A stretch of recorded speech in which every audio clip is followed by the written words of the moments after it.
Kila mtu anataka pesa, ladies and gentlemen, lakini sio kila mtu anataka kuwa useful.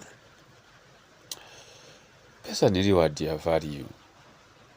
Ukisaidia watu kuokoa muda yao, kutafuta shida wao nazo, kupata matokeo,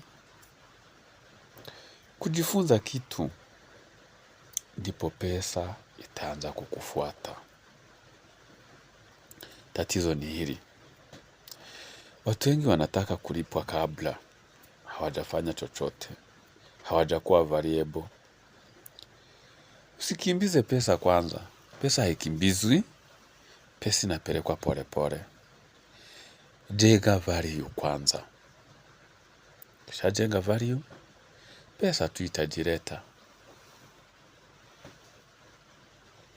Follow kwenye Akili na Pesa TV by Dio.